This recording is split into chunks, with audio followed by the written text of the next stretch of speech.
ಈಗ ಲಾಸ್ಟ್ ವಿಡಿಯೋದಲ್ಲಿ ನೀವು ನೋಡಿರ್ಬೋದು ಯಾವ ರೀತಿಯಾಗಿ ಮಶ್ರೂಮ್ ಕೃಷಿಯನ್ನ ನಾವು ಮಾಡ್ತೀವಿ ಅಂತಂದ್ರೆ ಬ್ಯಾಗಿಂಗ್ ಹೆಂಗ್ ಮಾಡಬೇಕು ಅದು ಕೂಡ 2 ರಿಂದ 3 ನಿಮಿಷದಲ್ಲಿ ಈಸಿಯಾಗಿ ಹೇಗೆ ಮಾಡಬಹುದು ಅನ್ನೋದನ್ನ ಸರ್ ತಿಳಿಸ್ಕೊಟ್ಟಿದ್ರು. ಈಗ ಬ್ಯಾಗಿಂಗ್ ಆದ್ಮೇಲೆ ಸುಮಾರು 15 ದಿನ ನಾವು ಡಾರ್ಕ್ ರೂಮ್ ಅಲ್ಲಿ ಇಡಬೇಕು. ಸೊ ಇಲ್ಲಿ ಯಾವ ರೀತಿ ಪ್ರೊಸೀಜರ್ ಇರುತ್ತೆ, ಇಲ್ಲಿ ಏನೇನ್ ಚೇಂಜಸ್ ಆಗುತ್ತೆ, 15 ಡೇಸ್ ಆದ್ಮೇಲೆ ಎಲ್ಲಿಗೆ ಶಿಫ್ಟ್ ಮಾಡ್ತಾರೆ ಅನ್ನೋದನ್ನ ಸರ್ ಕ್ಲಿಯರ್ ಕಟ್ ಆಗಿ ತಿಳಿಸ್ಕೊಡ್ತಾರೆ. ಸರ್ ಈಗ ಅಲ್ಲಿ ಬ್ಯಾಗಿಂಗ್ ಮಾಡಿದ್ವಿ, ಅದಾದ್ಮೇಲೆ ಇಲ್ಲಿ ಬಂದು ಏನ್ ಪ್ರೊಸೆಸ್ ಇಲ್ಲಿ ನಡೆಯುತ್ತೆ?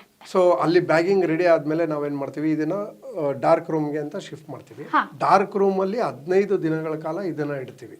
ಸೊ ಈಗ ನೀವು ನೋಡ್ಬೋದು ಬ್ಯಾಗಿಂಗ್ ಮಾಡಿದಾಗ ನಿಮ್ಗೆ ಅದು ಸ್ಪಾನ್ ಎಲ್ಲ ನಿಮ್ಗೆ ಕಾಳ್ ರೂಪದಲ್ಲಿ ಈ ತರ ಕಾಣ್ತಿತ್ತು. ಸೊ ಇದು ಏನಾಗುತ್ತೆ, ನಿಮ್ಗೆ ದಿನೇ ಆ ಮೈಸೀಲಿಯಂ ಗ್ರೋ ಆಗ್ತಾ ಬರುತ್ತೆ. ಸೊ ನಾವು ಸೆಂಟರ್ ಅಲ್ಲಿ ನೀವು ನೋಡ್ದಂಗೆ ಸೆಂಟರ್ಗೆ ನಾವು ಸ್ಪಾನ್ ನ ಸ್ಪ್ರೆಡ್ ಮಾಡಿರ್ತೀವಿ. ಸೊ ಆ ಸ್ಪಾನ್ ಏನಾಗುತ್ತೆ, ಮೇಲ್ಮುಖ ಮತ್ತೆ ಕೆಳಗಡೆ ಮುಖ. ಸೊ ನಿಮ್ಗೆ ಅದು ರನ್ ಆಗ್ತಾ ಬರುತ್ತೆ. ಸೊ ಇಲ್ಲಿ ನೋಡ್ಬೋದು ನೀವು. ಸೊ ಈ ರೀತಿ ರನ್ ಆಗತ್ತೆ. ಇದೀಗ ಕಂಪ್ಲೀಟ್ ರೆಡಿ ಆಗಿದೆ ಅಥವಾ ಇನ್ನು ಡೇಸ್? ಇದು ಕಂಪ್ಲೀಟ್ ರೆಡಿ ಆಗಿದೆ. ಇದನ್ನ ನಾವು ಇವಾಗ ಫ್ರೂಟಿಂಗ್ ರೂಮ್ ಗೆ ಶಿಫ್ಟ್ ಮಾಡಬಹುದು. ಸೊ ಇಲ್ಲೇನಾಗುತ್ತೆ, ನಮ್ಗೆ 15 ದಿವಸಗಳ ಕಾಲ ಇಲ್ಲಿ ಇಡ್ತೀವಿ. ಈ ಮೈಸೀಲಿಯಂ ಕಂಪ್ಲೀಟ್ ನಿಮ್ಗೆ ಕಾರ್ಬನ್ ಡೈಆಕ್ಸೈಡ್ ನ ಉಸಿರಾಡುತ್ತೆ.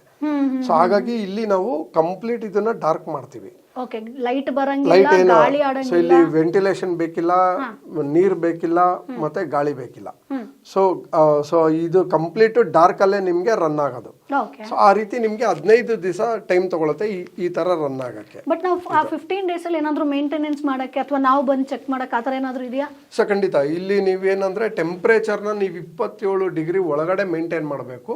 ಸೊ ಅದಕ್ಕೆ ನೀವು ಆಲ್ಟರ್ನೇಟ್ ಆಗಿ ಯೂಸ್ ಮಾಡ್ಬೇಕಾಗತ್ತೆ. ಕೆಳಗಡೆ ಈಗ ನೀವು ಒಂದ್ ಯಾವ್ದಾದ್ರು ಎಕ್ಸಾಸ್ಟ್ ಫ್ಯಾನ್ ಹಾಕೊಂಡು ಅಥವಾ ಕೆಳಗಡೆ ನೀರ್ ಹಾಕಿ, ಇಲ್ಲ ಶೀಟ್ ಇರುತ್ತೆ, ಶೀಟ್ ಮೇಲ್ಗಡೆ ಏನಾದ್ರು ಗರಿಗಳು ಹಾಕಿ, ಅಥವಾ ನಿಮ್ಗೆ ಮಾರ್ಕೆಟ್ ಅಲ್ಲಿ ಸಿಗುತ್ತೆ ಅಲ್ಯೂಮಿನಿಯಂ ಶೀಟ್ ಅಂತ ಸಿಗುತ್ತೆ, ಈಟ್ ರೆಸಿಸ್ಟೆಂಟ್.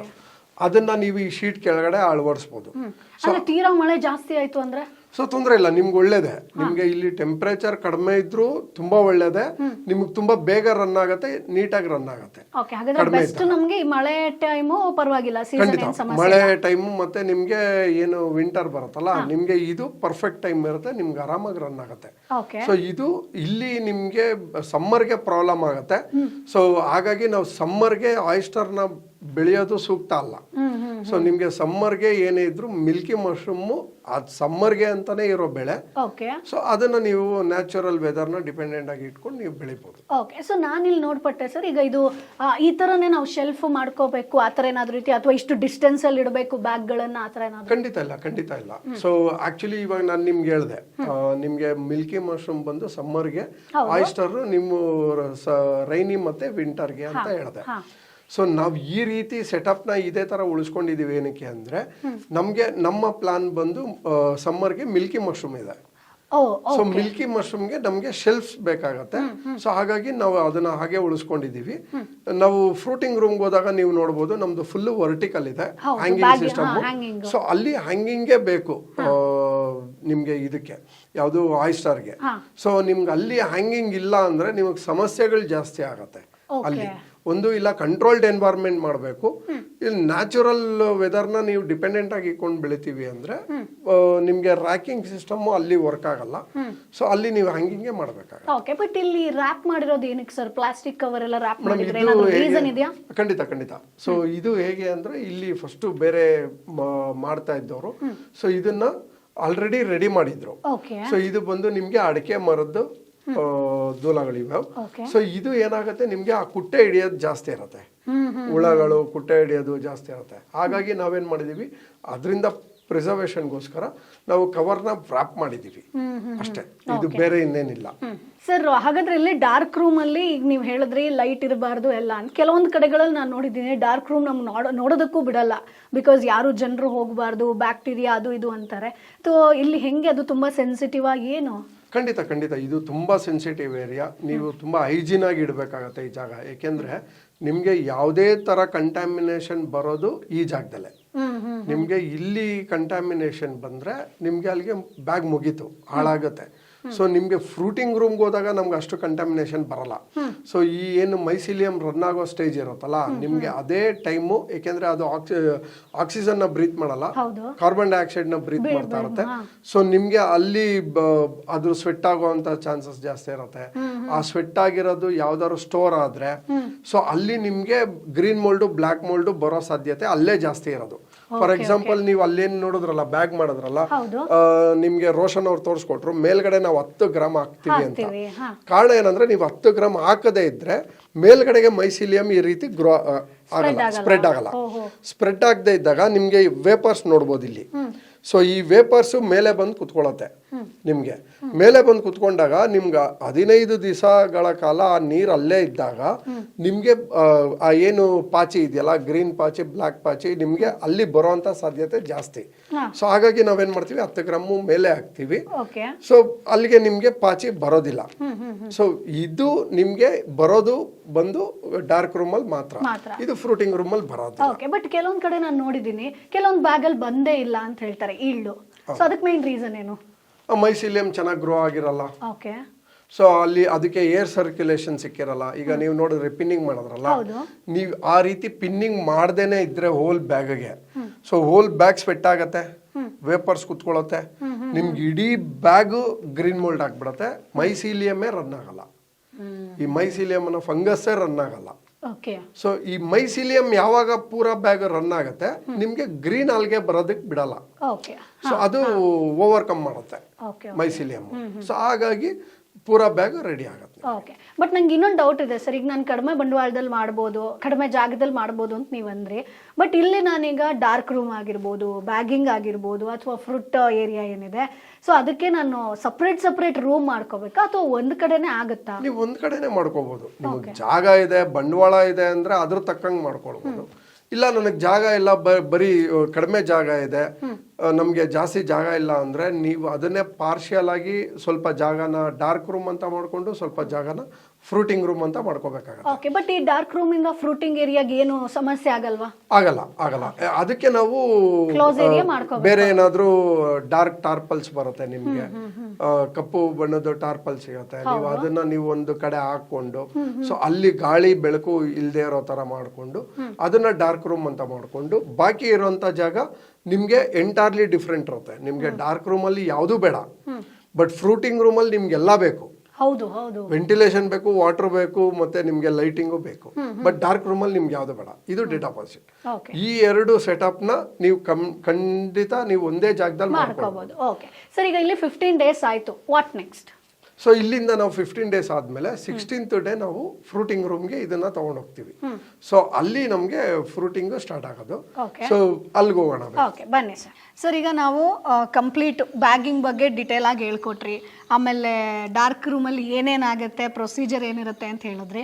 ಅಲ್ಲಿಂದ ನೆಕ್ಸ್ಟ್ ಏನ್ ಪ್ರೊಸೀಜರ್ ಸರ್? ಅಲ್ಲಿಂದ ನಾವು ಇವಾಗ 15 ದಿವಸ ಡಾರ್ಕ್ ರೂಮ್ ಅಲ್ಲಿ ಇರ್ತೀವಿ. ನಿಮ್ಗೆ ಕಂಪ್ಲೀಟ್ ಮೈಸಿಲಿಯಂ ನೀವು ಅಲ್ಲಿ ನೋಡಿದ್ರಲ್ವಾ ಯಾವ ರೀತಿ ರನ್ ಆಗಿರುತ್ತೆ ಪೂರಾ. ಸೊ ಅಷ್ಟು ನಿಮ್ಗೆ 15 ದಿವಸಗಳ ಕಾಲದಲ್ಲಿ ರನ್ ಆಗಿರುತ್ತೆ, ರೆಡಿ ಆಗುತ್ತೆ. 16ನೇ ದಿವಸ ನಾವು ಇಲ್ಲಿಗೆ ತಗೊಂಬರ್ತೀವಿ. ಇಲ್ಲಿಗೆ ತಗೊಂಬಂದು ನೀವು ನೋಡ್ಬೋದು ಅಲ್ಲಿ ಬೇರೆ ತರ ಸೆಟಪ್ ಇತ್ತು, ಇಲ್ಲಿ ಹ್ಯಾಂಗಿಂಗ್ ತರ ಮಾಡ್ಕೊಂಡಿದೀವಿ. ಮಾಡ್ಕೊಂಡು ಇಲ್ಲಿ ನಾವು ಬ್ಯಾಗ್ ಹಾಕೊಂಡು ನಾವೇನ್ ಮಾಡ್ತೀವಿ, 2 ಕಡೆ ಫ್ರಂಟ್ ಮತ್ತೆ ಬ್ಯಾಕ್ 2 ಕಡೆನೂ ಕಟ್ ಮಾಡ್ಕೊಳ್ತೀವಿ.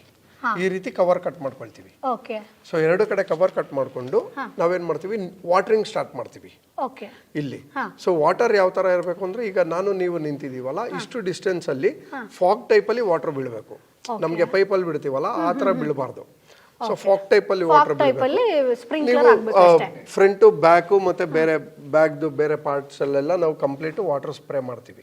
ಸೊ ನಾರ್ಮಲ್ ಆಗಿ ವಾಟರ್ ಸ್ಪ್ರೇ ಮಾಡ್ಕೊಳ್ತಾ ಬರ್ತೀವಿ, ಜಾಸ್ತಿ ಅಲ್ಲ. ಫಾಗರ್ ಹಾಕಿರೋದು ಅದೇ ರೀಸನ್ ಗಾ? ಸೊ ಫಾಗರ್ ನಾವೇನಕ್ಕೆ ಹಾಕಿದೀವಿ ಅಂದ್ರೆ, ನೀವು ನೋಡಬಹುದು ನಮ್ದು ಜಾಗ ದೊಡ್ಡದಿದೆ. ಸೊ ಜಾಗ ದೊಡ್ಡದಿದ್ದಾಗ ನಾವು ಮ್ಯಾನ್ಯುಯಲ್ ಆಗಿ ಎಲ್ಲದಕ್ಕೂ ಸ್ಪ್ರೇ ಮಾಡೋದು ಕಷ್ಟ ಆಗತ್ತೆ. ಸೊ ಹಾಗಾಗಿ ನಾವೇನ್ ಮಾಡಿದೀವಿ, ಜಸ್ಟ್ ಫಾಗರ್ಸ್ ಇದೆ, ಫಾಗರ್ಸ್ ಇಂದ ನಾವು ಸ್ವಿಚ್ ಆನ್ ಮಾಡಿ ನಾವು ಅಟ್ ಅ ಟೈಮ್ಗೆ ನಾವು ಸ್ಪ್ರೇ ಮಾಡ್ತೀವಿ. ವಾಟರ್ ಎಲ್ಲದಕ್ಕೂ ಬೀಳೋ ರೀತಿ ನಾವು ಸೆಟ್ ಮಾಡಿದೀವಿ. ಸೊ ಅದು ಬೀಳೋದೆ ನಿಮ್ಗೆ. ಇಲ್ಲ, ನಿಮ್ಗೆ ಈಗ ಕೈಗೆ ಸೊ ಅಷ್ಟು ಅಲ್ಲಿಂದ ನೀವು ಹಾಕೊಳ್ಬಹುದು. ಸೊ ನಾವು ಆಕ್ಚುಲಿ ಇದು ದಾರಗಳು ಆಲ್ರೆಡಿ ಇಲ್ಲಿ ಇತ್ತು, ಮುಂಚೆ ಮಾಡ್ತಾ ಇದ್ದವ್ರ ಹತ್ರ ಇತ್ತು. ಅದೇ ದಾರಗಳನ್ನ ಯುಟಿಲೈಸ್ ಮಾಡ್ತಾ ಇದೀವಿ. ನೀವು ಕೆಳಗಡೆ ಒಂದು ಅರ್ಧ ಅಡಿ ಗ್ಯಾಪ್ ಬಿಟ್ಕೊಂಡು ಮೇಲೆಗೆ ಹಾಕೊಳ್ಬಹುದು. ಸುಮಾರು ಒಂದು ರೋನಲ್ಲಿ ನಾವು ಇವಾಗ 7 ಬ್ಯಾಗ್ ಹಾಕಿದೀವಿ. ಓಕೆ. ಸೊ ನೀವು 9ರಿಂದ 10 ಬ್ಯಾಗ್ ಹಾಕ್ಬೋದು. ನಿಮ್ಗೆ ಕೈಗೆ ಎಷ್ಟು ನಮಗೆ ಹಾರ್ವೆಸ್ಟ್ ಮಾಡಕ್ಕೆ ಈಸಿ ಆಗಬೇಕು ಅಷ್ಟೇ. ಬಟ್ ಈಗ ಆಯಿಸ್ಟರ್ ಬಂದಾಗ ಹಿಂಗೆ ಮಾಡ್ಬೇಕಾ, ವರ್ಟಿಕಲ್ ಅಲ್ಲೇ ಮಾಡಬೇಕು? ವರ್ಟಿಕಲ್ ಅಲ್ಲಿ ಮಾಡಿದ್ರೆ ನಿಮ್ಗೆ ಈಸಿ ಇರುತ್ತೆ ಅಂತ. ಓಕೆ. ನಿಮ್ಗೆ ಏರಿಯೇಷನ್ ಚೆನ್ನಾಗಿರುತ್ತೆ. ಸೊ ನಿಮ್ಗೆ ನೀರು ಹಾಕಿದ್ರು ಎಲ್ಲಾ ಕಡೆ ಸ್ಪ್ರೆಡ್ ಆಗುತ್ತೆ ಅನ್ನೋ ಕಾರಣಕ್ಕಾಗಿ ನಾವು ಹ್ಯಾಂಗಿಂಗ್ ಮಾಡ್ಕೊಳ್ತೇವೆ. ಓಕೆ. ಸೊ ಈಗ ಇಲ್ಲಿ ಹಾರ್ವೆಸ್ಟ್ ಹೆಂಗೆ ರೆಡಿ ಇದೆಯಾ ಸರ್? ಆಮೇಲೆ ನಿಮ್ಗೆ ನಾವು ಇನಿಷಿಯಲ್ ಅಲ್ಲಿ ಹೇಳಿದ್ವಿ, ನೀವು ಕಡಿಮೆ ಜಾಗದಲ್ಲೇ ಮಾಡ್ಕೊಳ್ಬಹುದು, ಇರೋಂತ ಒಂದು 10x10 ಜಾಗದಲ್ಲೇ ಮಾಡ್ಕೊಳ್ಬಹುದು ಅಂತ ನಿಮ್ಗೆ ಇನಿಷಿಯಲ್ ಅಲ್ಲಿ ಹೇಳಿದ್ವಿ. ಸೊ ಅದು ಹೇಗೆ ಅಂದ್ರೆ ನೀವು ನೋಡ್ಬೋದು, ಈ ಕಂಪ್ಲೀಟ್ ರೋ ಇದೆಯಲ್ಲ, ನಿಮ್ಗೆ 12 ರೋ ಇದೆ. ಇದು ಓಕೆ. 12 ರೋ ಅಲ್ಲಿ ಒಂದು ರೋನಲ್ಲಿ ನಾವು 7 ಬ್ಯಾಗ್ ಹಾಕಿದೀವಿ. ಸೊ ಇನ್ನ 2 ಬ್ಯಾಗ್ ಹಾಕ್ಬೋದು. ಸೊ ಸ್ವಲ್ಪ ಹೈಟ್ ಇರೋರ್ಗಾದ್ರೆ ಇನ್ನ ಒಂದು ಬ್ಯಾಗ್ ಮೇಲೆ ಹಾಕ್ಬೋದು. ಅಲ್ಲಿಗೆ 10 ಬ್ಯಾಗ್ ಒಂದು ರೋನಲ್ಲಿ ಬಿತ್ತು. ಸೊ ಅಲ್ಲಿಂದ ನಿಮ್ಗೆ ಇಲ್ಲಿಗೆ ಒಂದು 8 ಫೀಟ್ ಜಾಗ ಇರತ್ತಾ? ಹೌದು. ಸೊ 8 ಫೀಟ್ ಜಾಗದಲ್ಲಿ ನೀವು 12 ಬ್ಯಾಗ್, ನಾನು 12 ರೋ ಹಾಕಿದೀನಿ. ಸೊ ಟೋಟಲ್ ನೀವು 10 ಬ್ಯಾಗ್ ಹಾಕಿದ್ರೆ 120 ಬ್ಯಾಗ್ ಒಂದು ರೋನಲ್ಲೇ ಬೀಳುತ್ತೆ.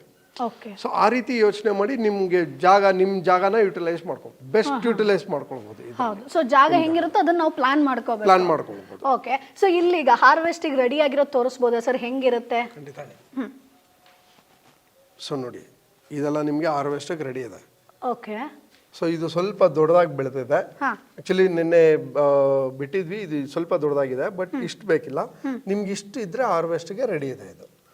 ಇದನ್ನ ನಾವೇನ್ ಮಾಡ್ತೀವಿ, ಹಾರ್ವೆಸ್ಟ್ ಯಾವ ತರ ಮಾಡ್ತೀವಿ ಅಂದ್ರೆ, ನೀವು ಲೀವ್ಸ್ ನ ಹಿಡ್ಕೋಬಾರ್ದು. ಲೀವ್ಸ್ ಹಿಡ್ಕೊಂಡ್ರೆ ನಿಮ್ಗೆ ಬ್ರೇಕ್ ಆಗತ್ತೆ ಅದು.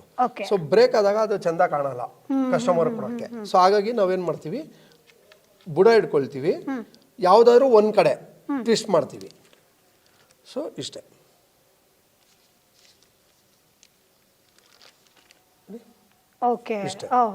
ಸೊ ಈಗ ಇಲ್ಲಿ ತೆಗೆದಿದೀವಲ್ಲ, ಇದೇನಾಗತ್ತೆ, ಇಲ್ಲಿ ಜಾಗ ಇದೆಯಲ್ಲ, ಇಲ್ಲಿ ನಮ್ಗೆ ಮೈಸಿಲಿಯಂ ಮತ್ತೆ ರನ್ ಆಗತ್ತೆ. ಮತ್ತೆ ನೆಕ್ಸ್ಟ್ ವಾಪಸ್ ವೀಲ್ಡ್ ಬರುತ್ತೆ, ಅದೇ ಜಾಗದಲ್ಲೇ ಬರುತ್ತೆ. ಆ ರೀತಿ ನೀವು ಬೇಕಾದ್ರೆ ನಾವು ಹೇಳ್ತಿದ್ವಿ ನಿಮ್ಗೆ ಆರ್ಗ್ಯಾನಿಕ್ ಅಂತ, ನೀವು ಸ್ಮೆಲ್ ಮಾಡಿ ನೋಡ್ಬೋದು ಯಾವ ತರ ನಿಮ್ಗೆ ಪ್ಯೂರ್ ಮಶ್ರೂಮ್ ಎಸೆನ್ಸ್ ಬರುತ್ತೆ. ಇದು ಯಾವುದೇ ತರ ಸಬ್ಸ್ಟ್ರೇಟ್ ಸ್ಮೆಲ್ ಇದು ತಗೊಳಲ್ಲ, ಪ್ಯೂರ್ ಮಶ್ರೂಮ್ ಎಸೆನ್ಸ್ ಬರುತ್ತೆ ನಿಮ್ಗೆ. ಓಕೆ. ಸೊ ಈಗ ಇದು ಎಷ್ಟು ಗ್ರಾಮ್ ಬರುತ್ತೆ ಸರ್ ನಮಗೆ? ಸೊ ಇದು ನಿಮ್ಗೆ ಇವಾಗ 2 ಒಂದೇ ಬಂಚದು. ಹೌದು. ಸೊ ಇದು ನಾವು ಅಲ್ಲಿ ಹಾರ್ವೆಸ್ಟ್ ಮಾಡ್ತಾ ಇರೋದು ಬಂದು ಸೆಕೆಂಡ್ ಇಲ್ಡ್ ಅದು. ಸೊ ಸೆಕೆಂಡ್ ಇಲ್ಡ್ ಅಲ್ಲಿ ನಿಮ್ಗೆ ಅರೌಂಡ್ ಇದು 150 ಇಂದ 200 ಗ್ರಾಮ್ ಬರುತ್ತೆ. ಓಕೆ. ಸೊ ಡೈಲಿ ನೀವು ಹಾರ್ವೆಸ್ಟ್ ಮಾಡ್ತಾ ಇರ್ತೀರಾ? ಓಕೆ. ಸೊ ಈಗ ನನಗಿರೋ ಒಂದು ಕನ್ಫ್ಯೂಷನ್ ಏನಪ್ಪಾ ಅಂತಂದ್ರೆ, ಈಗ ಹಾರ್ವೆಸ್ಟ್ ನಾನೊಂದು, ಈಗ ನೀವು ಹೇಳಿದ್ರಿ ಕಮ್ಮಿ ಜಾಗದಲ್ಲೂ ಒಂದು 10 ರೋ ಇಟ್ಕೊಂಡು ನಾವು ಆರಾಮ್ಸೆ ಮಾಡ್ಕೋಬಹುದು ಅಂತ. ಸೊ ಈಗ ನಾನು ಮಾಡೋದೇ ಅಂತಂದ್ರೆ, ನನಗೆ ಡೈಲಿ ಚೆನ್ನಾಗಿ ಇಳುವರಿ ಬರ್ತಾ ಇದೆ. ಸೊ ನೀವು ಹೇಳ್ಕೊಟ್ಟಂಗೆ ನಾನು ಎಲ್ಲ ಕ್ಲೀನಾಗಿ ಮಾಡಿದ್ದೀನಿ. ಸೊ ಹಾರ್ವೆಸ್ಟ್ ಮಾಡಿದ್ಮೇಲೆ ಏನು ಮಾರ್ಕೆಟಿಂಗ್ ಆಗಿರ್ಬೋದು, ಈಗ ಸೋಷಿಯಲ್ ಮೀಡಿಯಾ ಅಂತೂ ಸಿಕ್ಕಾಪಟ್ಟೆ ಬೂಮಲ್ಲಿದೆ. ಕೆಲವೊಂದಷ್ಟು ರೈತರಿಗೆ ಸೋಷಿಯಲ್ ಮೀಡಿಯಾ ನಾಲೆಜ್ ಇರೋದಿಲ್ಲ, ಹೆಂಗೆ ಮಾರ್ಕೆಟ್ ಮಾಡಬೇಕು ಅನ್ನೋದು ಗೊತ್ತಿರೋದಿಲ್ಲ. ಸೊ ಅದ್ರ ಬಗ್ಗೆ ಹೇಳೋದಾದ್ರೆ ನಿಮ್ಮ ಒಂದು ಎಕ್ಸ್ಪೀರಿಯನ್ಸ್ ಪ್ರಕಾರ ಸರ್? ಮೇಡಮ್ ಖಂಡಿತ, ಯಾರೇ ಒಬ್ಬ ಇದನ್ನ ಬೆಳೀತಿದ್ದಾನೆ ಅಂದ್ರೆ ಅದು ಅವನು ಲೈಕ್ ಅವನು ಓನ್ ಪ್ರಾಡಕ್ಟ್ ಅದು. ಹೌದು. ಸೊ ಅವನ ಓನ್ ಪ್ರಾಡಕ್ಟ್ನ ಅವನು ಸೇಲ್ ಮಾಡೋದಕ್ಕೆ ಅವ್ನಿಗೆ ಎಷ್ಟು ಸಾಧ್ಯ ಆಗತ್ತೆ ಅಲ್ಲಿ ಅಷ್ಟು ರೀಚ್ ಆಗ್ಬೋದು. ಕಾರಣ ಇವಾಗ ನೀವು ಮಾರ್ಕೆಟಲ್ಲಿ ನೋಡ್ದಂಗೆ ನೀವು ಆಯಿಸ್ಟರ್ ಮಶ್ರೂಮು ನೀವು ಮಾರ್ಕೆಟಲ್ಲಿ ನೋಡೋಕ್ಕೆ ಸಿಗಲ್ಲ. ಕಾರಣ ಏನಂದ್ರೆ ಸಪ್ಲೈಯರ್ಸ್ ಕಡಿಮೆ ಇದ್ದಾರೆ. ಆಮೇಲೆ ತುಂಬಾ ಜನ ಸ್ಟಾರ್ಟ್ ಮಾಡ್ತಾರೆ, ಒಂದು 6 ತಿಂಗಳು ವರ್ಷಕ್ಕೆ ಬಿಟ್ಬಿಡ್ತಾರೆ. ಸೊ ಹಾಗಾಗಿ ನಿಮ್ಗೆ ಆ ಸಪ್ಲೈ ನಿಂತೋಗ್ಬಿಡುತ್ತೆ.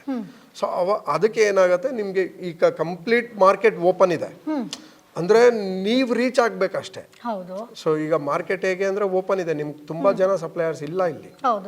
ಸೊ ನೀವು ಎಲ್ಲಿ ಹೆಚ್ಚೆಚ್ಚು ನೀವು ಎಷ್ಟು ರೀಚ್ ಆಗ್ತೀರಾ ನಿಮ್ಮ ಪ್ರಾಡಕ್ಟ್ನ ಅಷ್ಟು ನೀವು ಸೇಲ್ ಮಾಡ್ಬೋದು.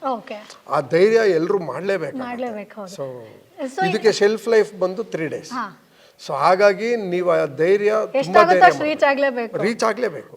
ಈಗಂತೂ ನಿಮ್ಗೆ ನೀವು ನೋಡಿರೋ ಹಾಗೆ ಸೋಷಿಯಲ್ ಮೀಡಿಯಾ ತುಂಬಾ ಸ್ಟ್ರಾಂಗ್ ಆಗಿದೆ, ತುಂಬಾ ವಿಧಾನಗಳಿದಾವೆ.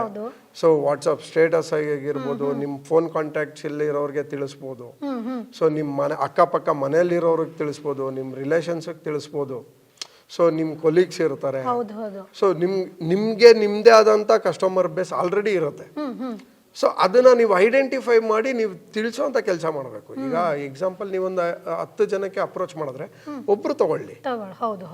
ಸೊ ಇದು ನೀವು ಕಡಿಮೆ ಬಂಡವಾಳ ಹಾಕಿ ಕಡಿಮೆ ಬ್ಯಾಗ್ಸ್ ಇಂದಾನೆ ಸ್ಟಾರ್ಟ್ ಮಾಡಿ. ಒಂದು 100 ಬ್ಯಾಗ್ಸ್ ಇಂದ ಸ್ಟಾರ್ಟ್ ಮಾಡಿ.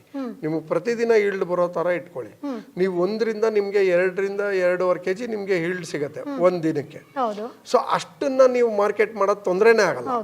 ಸೊ ಆಮೇಲೆ ಜಾಸ್ತಿ ಮಾಡ್ತಾ ಬನ್ನಿ. ನೀವು ಮಾರ್ಕೆಟ್ ಬೆಳೆದಂಗೆ ನಿಮ್ ಬ್ಯಾಗ್ಸ್ನು ಜಾಸ್ತಿ ಮಾಡ್ಕೊಳ್ಳಿ. ಒಂದೇ ಸರಿ ಬಂಡವಾಳ ಹಾಕಿ ನೀವು ಮಾರ್ಕೆಟ್ ಸಿಗದೆ ನೀವು ಕೈ ಸುಟ್ಕೋಬಾರ್ದು. ಸೊ ಕಡಿಮೆ ಹಾಕಿ ಅದಕ್ಕೆ ಮಾರ್ಕೆಟ್ ಮಾಡಿ. ಮಾರ್ಕೆಟ್ ಬೆಳೀತಾ ಇದ್ದಂಗೆ ನಿಮ್ಮ ಬ್ಯಾಗ್ಸ್ನ ಜಾಸ್ತಿ ಮಾಡ್ಕೊಳ್ಳಿ. ಆಗ ನಿಮಗೆ ಆ ಲಾಸ್ ಆಗೋ ಅಂತ ಪ್ರಾಬಬಿಲಿಟಿ ಕಡಿಮೆ ಇರುತ್ತೆ. ಬಟ್ ಈಗ ಸರ್ ಇದು ಡೈಲಿ ಇಳುವರಿ ಆಗಿರೋದ್ರಿಂದ ಸೊ ನಾವು ಹೋಲ್ಸೇಲ್ ಆಗಿರ್ಬೋದು, ರಿಟೇಲ್ ಆಗಿರ್ಬೋದು, ಯಾವ್ದು ಬೆಸ್ಟ್ ಅಂತ ಹೇಳ್ತೀರಿ? ಯಾಕಂತಂದ್ರೆ ನಮಗೆ ಡೈಲಿ ಮಾರ್ಕೆಟ್ ಬೇಕು, ಡೈಲಿ ಅಥವಾ ಡೀಲರ್ಸ್ ಬೇಕಾಗತ್ತೆ. ಸೊ ಹೆಂಗೆ ನಿಮ್ಮ ಒಂದು ಎಕ್ಸ್ಪೀರಿಯನ್ಸ್, ನೀವು ಸ್ಟಾರ್ಟಿಂಗ್ ಅಲ್ಲಿ ಏನಾದರೂ ಸಮಸ್ಯೆ ಎದುರಿಸಿದ್ರ ಹಾರ್ವೆಸ್ಟ್ ಆದ್ಮೇಲೆ ಸೇಲ್ ಆಗದಿರೋದು ಆ ಥರ ಏನಾದರೂ? ಖಂಡಿತ ಆ ಸಮಸ್ಯೆ ಅಂತೂ ನಾವು ಎದುರಿಸ್ತೀವಿ. ನಾನು ಕೇಳ್ಪಟ್ಟೆ ಸ್ಟಾರ್ಟಿಂಗ್ ನೀವು ಜಾಸ್ತಿ ಫೇಲ್ಯೂರ್ ನೋಡಿದ್ದೀರಾ ಅಂತ. ಅದನ್ನ ನಾವು ಫೇಲ್ಯೂರ್ ಅಂತ ತಗೊಳಲ್ಲ. ಸೊ ಅದೊಂದು ನಮ್ಗೆ ರಿಸಲ್ಟ್. ಸೊ ಅದು ಬರುತ್ತೋ ಇಲ್ಲೋ ಅನ್ನೋದು ಒಂದು ರಿಸಲ್ಟೇ. ಸೊ ಅದು ಕೆಡ್ದಾಗಾದ್ರೂ ಬರ್ಲಿ ಅಥವಾ ಚೆನ್ನಾಗಾದ್ರೂ ಬರ್ಲಿ, ಬಟ್ ಬಂದಾಗ ನಾವು ಒಂದು ಕಲ್ತಿರ್ತೀವಿ ಅದರಲ್ಲಿ. ಸೊ ಹಾಗಾಗಿ ಅದು ಫೇಲ್ಯೂರ್ ಅನ್ನೋದಕ್ಕಿಂತ ನಮ್ಗೊಂದು ಅನುಭವ, ಅದರಲ್ಲಿ ರಿಸಲ್ಟ್. ಏಕೆಂದ್ರೆ ನಾವು ದೊಡ್ಡ ಮಟ್ಟದಲ್ಲಿ ಮಾಡಿ ಆ ರಿಸಲ್ಟ್ ನಮ್ಗೆ ಏನಾದ್ರು ಅಲ್ಲಿ ಅನುಭವ ಆಗಿದ್ರೆ, ಕಹಿ ಅನುಭವ ಆದ್ರೆ, ಸೊ ನಿಮ್ಗೆ ಅದು ತಡೆಯಕ್ಕಾಗಲ್ಲ. ಸೊ ಹಾಗಾಗಿ ನಾವು ಸಣ್ಣ ಮಟ್ಟದಲ್ಲಿ ಒಂದು 50 ಬ್ಯಾಗಲ್ಲಿ ನಾವು ಆ ರೀತಿ ಮಾಡಿದಾಗ ನಮ್ಗೆ ಅದೇನು ಅಷ್ಟು ಎಫೆಕ್ಟ್ ಆಗಲ್ಲ. ಸೊ ಹಾಗಾಗಿ ನೀವು ಆ ಅನುಭವ ತಗೊಳ್ಳೇಬೇಕಾಗತ್ತೆ. ಸೊ ಯಾವ್ದು ಬೆಸ್ಟ್ ಅಂತ ಹೇಳ್ತಾರೆ? ಈಗ ಹೋಲ್ಸೇಲ್ ಕೊಡೋದಾ ಅಥವಾ ಡೈಲಿ ಒಂದು ಈ ಶಾಪ್ ಅಪ್ಪ ಅಥವಾ ಈ ರೆಸ್ಟೋರೆಂಟ್? ಏನೇ ಬೆಳೆದ್ರು ಡೈವರ್ಸಿಫೈ ಮಾಡೋದನ್ನ ತುಂಬಾ ಕಲಿಬೇಕು. ಯಾಕಂದ್ರೆ ನೀವು ಪ್ರತಿದಿನ ಒಂದೇ ಕಸ್ಟಮರ್ಗೆ ನಾವು ಕೊಡಕ್ಕಾಗಲ್ಲ. ಹೌದು. ಯಾಕಂದ್ರೆ ವಾರದಲ್ಲಿ ನೀವು ಯೂಸ್ ಮಾಡ್ತೀವಿ ಅಂತಂದ್ರೂ ಕೂಡ ನಿಮ್ಗೆ ಏನಾಗ್ಬಿಡುತ್ತೆ, ಒಂದಿನ ನಾನು ಚಿಕನ್ ತಿಂತೀನಿ, ಇನ್ನೊಂದ್ 3 days ಗ್ಯಾಪ್ ಕೊಡ್ತೀನಿ. ಸೊ ಅದೇ ತರ ಒಬ್ಬ ಮಶ್ರೂಮ್ ಕಸ್ಟಮರ್ದು ಅಷ್ಟೇ ಡೈಲಿ ಅವರು ಕನ್ಸ್ಯೂಮ್ ಮಾಡೋದಿಲ್ಲ. ಸೊ ಹಾಗಾಗಿ ನಾವೇನ್ ಮಾಡ್ಬೇಕು, ಡೈರೆಕ್ಟ್ ಕಸ್ಟಮರ್ಗೂ ಕೊಡಬೇಕು, ಅದೇ ರೀತಿ ಹೋಲ್ಸೇಲ್ ರಿಟೇಲ್ಸ್ ಗಳು ಕೂಡ ನಾವು ಕೊಡಬೇಕಾಗುತ್ತೆ. ಸೊ ಆ ರೀತಿ ನಮ್ಮ ಆದಾಯನ ನಾವು ಪಡ್ಕೋಬಹುದು. ಸೊ ನಾವು ಡೈವರ್ಸಿಫೈ ಮಾಡಲೇಬೇಕು ಚಾನಲ್ ಆಗಿ ಅದನ್ನ. ಓಕೆ ಸರ್, ಈಗ ನಿಮ್ಮ ಮುಂದಿನ ಫ್ಯೂಚರ್ ಪ್ಲಾನ್ ಏನು ಸರ್? ನಿಮ್ಗೆ ಈಗ ಆಲ್ರೆಡಿ ಸ್ಟಾರ್ಟ್ ಮಾಡಿದ್ದೀರಾ, ಅಂಡ್ ಇನ್ನೊಂದು ಕೇಳಲೇಬೇಕು, ಯಾಕೆ ಇಬ್ಬನಿ ಅಂತ ಹೆಸರಿಟ್ಟಿದ್ದೀರಾ ಸರ್? ಇಬ್ಬನಿ ಬಂದು ನಮ್ಮ ಪಾರ್ಟ್ನರ್ ಇಟ್ಟಿರೋ ಹೆಸರು. ಸೊ ಹಾಗಾಗಿ ಅವರು ಎಕ್ಸ್ಪ್ಲೇನ್ ಚೆನ್ನಾಗಿ ಮಾಡ್ತಾರೆ ಅದ್ರ ಬಗ್ಗೆ. ಸರ್ ನಂಗೆ ಆಗ್ಲಿಂದ ಕ್ಯೂರಿಯಾಸಿಟಿ ಇತ್ತು, ಮಶ್ರೂಮ್ ಓಕೆ, ಬಟ್ ಇಬ್ಬನಿನ ಯಾಕೆ ಅಂತ. ಖಂಡಿತ ನಿಮ್ಗೆ ಏನು ಈಗ ನಾವು ಬೆಳೀತಾ ಇರೋದು ಬಂದು ಇದೆಲ್ಲ ಫಾರ್ಮ್ ಸೆಟಪ್ ಅಲ್ಲಿ ಬೆಳೀತಾ ಇರೋಂಥ ಮಶ್ರೂಮ್. ಹೌದು. ಸೊ ಇದು ನಾವು ನ್ಯಾಚುರಲ್ ಆಗಿ ಬೇಕಾಗದಂತ ವೆದರ್ನ ನಾವು ಆರ್ಟಿಫಿಷಿಯಲ್ ಆಗಿ ಕ್ರಿಯೇಟ್ ಮಾಡಿ ಬೆಳಿತಾ ಇದೀವಿ ಇದು. ಬಟ್ ನಿಮ್ಗೆ ನ್ಯಾಚುರಲ್ ಆಗಿ ಯಾವ ರೀತಿ ಬರುತ್ತೆ ಮಶ್ರೂಮು? ಸೊ ನಿಮ್ಗೆ ಮಳೆಗಾಲದಲ್ಲಿ ಮಾತ್ರ ಮಶ್ರೂಮ್ ಸಿಗೋದು. ಸೊ ಆ ಮಳೆ ಬಿದ್ದು ನಿಮ್ಗೆ ಆ ಇಬ್ಬನಿ ಇರುತ್ತಲ್ವಾ, ಭೂಮಿಲಿ ಇಬ್ಬನಿ ಇರುತ್ತೆ. ಆ ಕೂಲ್ ಬ್ರೀಸು ನಿಮ್ಗೆ ಅರ್ಲಿ ಮಾರ್ನಿಂಗ್ ಏನ್ ಬರುತ್ತಲ್ಲ ಕೂಲ್ ಬ್ರೀಸು, ಆ ತಂಪಾದ ಗಾಳಿ, ಸೊ ನಿಮ್ಗೆ ಆ ಒಂದು ಎನ್ವೈರ್ಮೆಂಟ್ ಅಲ್ಲೇ ನಿಮ್ಗೆ ಮಶ್ರೂಮ್ ಬೆಳೆಯೋದು. ನೀವು ಗಮನಿಸಿರ್ಬೋದು, ಅದು ಬೆಳೆದಿದ ತಕ್ಷಣ ಏನ್ ಮಾಡ್ತಾರೆ, ಕಿತ್ಕೊಂಡು ಹೋಗಿ ಅಡಿಗೆ ಮಾಡ್ತಾರೆ. ಸೊ ಅದನ್ನ ಸಂಜೆ ತನಕ ಬಿಡಲ್ಲ, ಹಾಳಾಗ್ಬಿಡತ್ತೆ ನಿಮ್ಗೆ ಸಂಜೆ ತನಕ ಬಿಟ್ರೆ.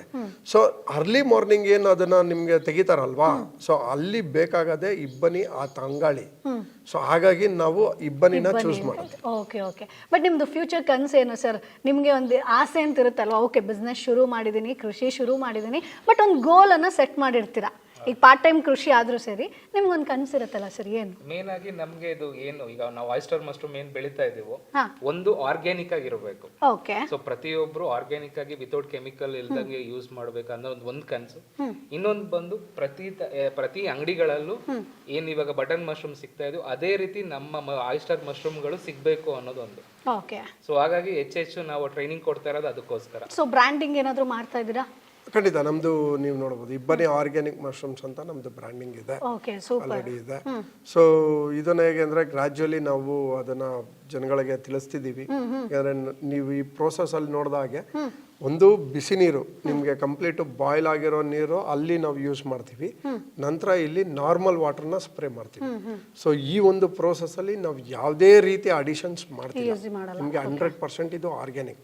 ಸೊ ಯಾರು ಬೇಕಾದ್ರೆ ಇಲ್ಲಿ ಬಂದು ನೋಡ್ಬೋದು. ಸೊ ಈ ವಿಡಿಯೋದಲ್ಲಿ ನಾವೇನ್ ತೋರಿಸಿದೀವಿ, ಸೊ ಅವರು ಟ್ರೈನಿಂಗ್ ಬಂದ್ರು ಅಥವಾ ನೋಡೋದಕ್ಕೆ ಬಂದ್ರು, ಸೊ ಇದೇ ತರಾನೇ ಆಗಿರುತ್ತೆ. ಸೊ ಪ್ರೋಸೆಸ್ ಇದೇ ತರ ಆಗಿರೋದ್ರಿಂದ ನಾವು ಆರ್ಗ್ಯಾನಿಕ್ ಅಂತಾನೆ ಹೆಸರಲ್ಲಿ ಸೇರಿಸಿದ್ವಿ ನಾವು ಅದನ್ನ. ಸೊ ಇದೇನಂದ್ರೆ ರೋಷನ್ ಹೇಳಿದಾಗೆ ನಮ್ಗೆ ಪ್ರತಿ ಅಂಗಡಿಲೂ ಸಿಗ್ಬೇಕು, ಬೆಳೆಯೋರು ಜಾಸ್ತಿ ಜನ ಆಗ್ಬೇಕು. ಸೊ ಒಳ್ಳೆ ಪ್ರಾಡಕ್ಟ್ ಜನಕ್ಕೆ ರೀಚ್ ಆಗ್ಬೇಕು. ಓಕೆ ಸೊ ನಮ್ಮ ಈಗ ನೀವು ನೋಡಿದ್ರಿ, ನೀವು ತುಂಬ ಆಗ್ಲಿಂದ ಕೇಳ್ತಿದ್ದಾರೆ ಇಲ್ಲಿ ಎಷ್ಟು ಬ್ಯಾಗ್ ಹಾಕ್ಬೋದು. ಹೌದು. ಸೊ ಇಲ್ಲಿ ನನಗೆ ಇರೋದು ಬಂದು 3000 ಬ್ಯಾಗ್ ಕೆಪಾಸಿಟಿ. ಸೊ ಬಟ್ ನಾನು ಇವಾಗ ಒಂದು 500 ಬ್ಯಾಗ್ ಆಚೆ ಹೋಗಿದೆ. ನಾವು ಒಂದು 1000+ ಬ್ಯಾಗ್ಸ್ ಹಾಕಿದ್ವಿ. ಒಂದು 500 ಬ್ಯಾಗು ಅದು ಲೈಫ್ ಸ್ಪ್ಯಾನ್ ಮುಗಿದು ಆಚೆ ಹಾಕಿದ್ವಿ. ಸೊ ಈಗ 600 ಬ್ಯಾಗ್ ಇದೆ.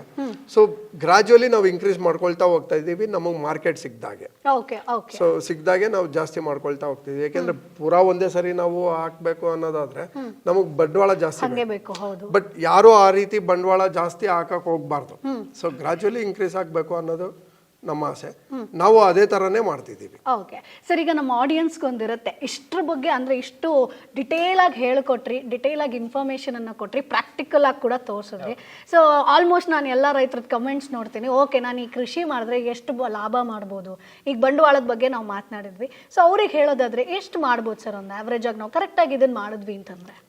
ಮೇಡಮ್ ಇಲ್ಲೇನಾಗತ್ತೆ ಅಂದ್ರೆ ನೀವು ಎಷ್ಟು ಬ್ಯಾಗ್ಸ್ ಹಾಕ್ತೀರಾ, ಇಲ್ಲಿ ಹೇಗೆ ಅಂದ್ರೆ ನಾನು ಪ್ರತಿ ತಿಂಗಳು ನಾನು ಇಷ್ಟು ದುಡ್ದು ಬಿಡ್ತೀನಿ, ನನ್ಗೆ ಇಷ್ಟು ಮಾಡ್ತೀನಿ ಅಂತ ಅಲ್ಲ, ಅದು ರಿಯಾಲಿಟಿಯಲ್ಲಿ ವರ್ಕ್ ಆಗಲ್ಲ. ಸೊ ಇಲ್ಲಿ ನೀವು ಎಷ್ಟು ಇನ್ವೆಸ್ಟ್ ಮಾಡ್ತೀರಾ ನಿಮ್ಗೆ ಎಷ್ಟು ಮಾರ್ಕೆಟ್ ಸಿಗುತ್ತೆ, ಇದ್ರ ಮೇಲೆ ನಿಮ್ದು ಪ್ರಾಫಿಟ್ ಡಿಪೆಂಡ್ ಆಗುತ್ತೆ, ನಿಮ್ ದುಡಿಮೆ ಡಿಪೆಂಡ್ ಆಗುತ್ತೆ.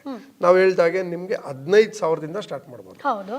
ನಿಮ್ಗೆ 15,000 ಸ್ಟಾರ್ಟ್ ಮಾಡಿದ್ರೆ ನಿಮ್ಗೆ ರಾ ಮೆಟೀರಿಯಲ್ ಒಂದು 7-8 ಸಾವಿರ ಬಿದ್ದಿರುತ್ತೆ, ಸೆಟಪ್ ಒಂದು ಸ್ವಲ್ಪ ಇನ್ನೊಂದು ಒನ್ ಟೈಮ್ ಇನ್ವೆಸ್ಟ್ಮೆಂಟ್. ಸೊ ರಾ ಮೆಟೀರಿಯಲ್ಗೆ ನಿಮ್ಗೆ ಒಂದು 8,000 ಇನ್ವೆಸ್ಟ್ಮೆಂಟ್ ಬಿದ್ದಿರುತ್ತೆ 15ರಲ್ಲಿ.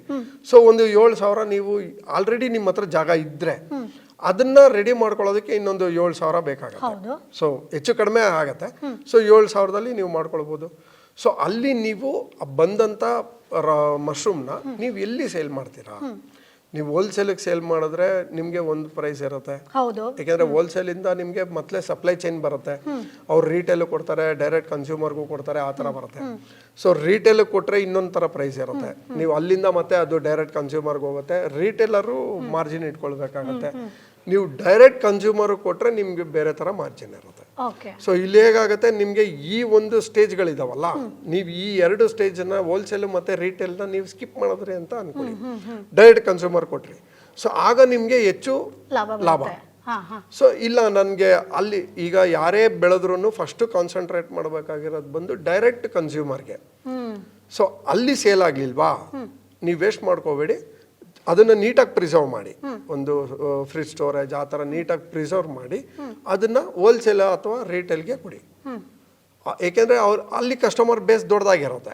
ಈಗ ನಿಮ್ಗೆ ಗೊತ್ತಿರೋ ಕಸ್ಟಮರ್ಸ್ ಕಡಿಮೆ ಇರ್ಬೋದು, ಬಟ್ ಹೋಲ್ಸೇಲರ್ಗೆ ರಿಟೇಲರ್ಗೆ ಕಸ್ಟಮರ್ ಬೇಸ್ ಜಾಸ್ತಿ ಇರುತ್ತೆ. ಸೊ ಅಲ್ಲಿ ಸೇಲ್ ಆಗುತ್ತೆ. ಸೊ ನಿಮ್ಮ ಮಾರ್ಕೆಟಿಂಗ್ ನ ಇದೇ ತರನೇ ಡೈವರ್ಸಿಫೈ ಮಾಡ್ಕೊಳ್ಬೇಕು, ರೋಷನ್ ಹೇಳ್ದ ಹಾಗೆ. ಸೊ ನೀವು 3 ಕಡೆನೂ ಕೊಡ್ಬೇಕು. ನಿಮ್ಗೆ ಅಲ್ಲಿ ಸೇಲ್ ಆಗದೆ ಇದ್ರು ಅಟ್ಲೀಸ್ಟ್ ಇಲ್ಲಿ ಸೇಲ್ ಆಗುತ್ತೆ, ಇಲ್ಲಿ ಸೇಲ್ ಆಗದೆ ಇದ್ರೆ ಅಲ್ಲಿ ಸೇಲ್ ಆಗುತ್ತೆ. ನೀವು ಈ ರೀತಿ ಪುಷ್ ಕೊಟ್ಟಾಗ ನಿಮ್ಮ ಮಾರ್ಕೆಟಿಂಗ್ ಚೆನ್ನಾಗಿ ಆಗುತ್ತೆ. ಬಟ್ ನೀವು ಇದಕ್ಕೆ ರೀಚ್ ಆಗ್ಲೇಬೇಕು, ನೀವು ಈ 3 ಜನನ ರೀಚ್ ಆಗ್ಲೇಬೇಕು. ಹಿಂಗಾದಾಗೆ ನಿಮ್ಮ ಮಾರ್ಕೆಟಿಂಗ್ ಚೆನ್ನಾಗಾಗುತ್ತೆ, ನಿಮ್ಮ ಪ್ರಾಡಕ್ಟ್ ಸೇಲ್ ಆಗುತ್ತೆ. ಸರ್ ಈಗ ಕೊನೆಯದಾಗಿ ನಾನು ನಾರ್ಮಲಿ ನೋಡಿದ್ದೀನಿ, ಈಗ ಮಶ್ರೂಮ್ ಕೃಷಿ ಮಾಡೋರು ಬೈ ಪ್ರಾಡಕ್ಟ್ಸ್ ಕಡೆ ತುಂಬ ಇಂಟ್ರೆಸ್ಟ್ ತೋರಿಸ್ತಾ ಇದ್ದಾರೆ. ಡ್ರೈ ಮಶ್ರೂಮ್ ಆಗಿರ್ಬೋದು ಅಥವಾ ಉಪ್ಪಿನಕಾಯಿ ಆಗಿರ್ಬೋದು, ಕುಕ್ಕೀಸ್ ಆಗಿರ್ಬೋದು, ಈಗ ಬೇರೆ ಬೇರೆ ಬೈ ಪ್ರಾಡಕ್ಟ್ಸ್ನ ಮಾಡ್ತಾರೆ. ಸೊ ಆ ಥರ ನಿಮ್ಗೆ ಏನಾದರೂ ಪ್ಲಾನ್ಸ್ ಇದೆಯಾ ಫ್ಯೂಚರಲ್ಲಿ? ಫ್ಯೂಚರಲ್ಲಿ ಇದೆ, ಬಟ್ ಸದ್ಯಕ್ಕಿಲ್ಲ. ಯಾಕಂದ್ರೆ ನಾವು ಸದ್ಯಕ್ಕೆ ಈಗ ಫ್ರೆಶ್ ಮಶ್ರೂಮ್ ಬಗ್ಗೆ ನೋಡ್ತಾ ಇದ್ದೀವಿ.